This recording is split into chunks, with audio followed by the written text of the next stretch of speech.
eskwelahan na po ito, pang-apat na lungsod sa Metro Manila na naiikot ninyo.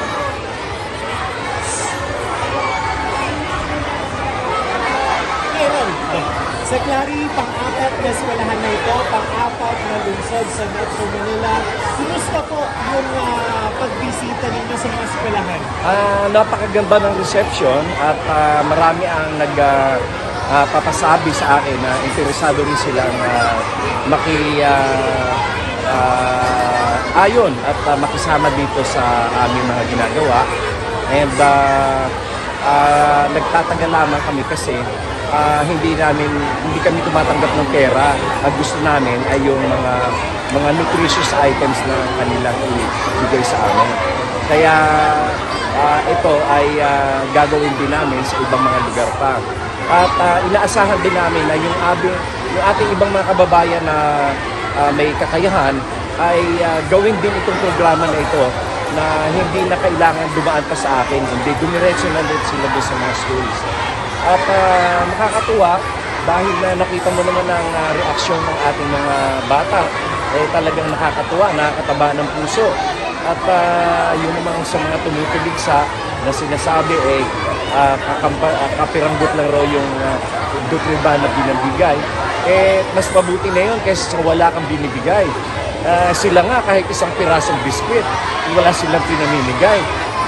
Bakit naman itong ginagawa namin na talagang bukal sa loob yung pagtulong, yun pa ang kanilang tinutuligsa.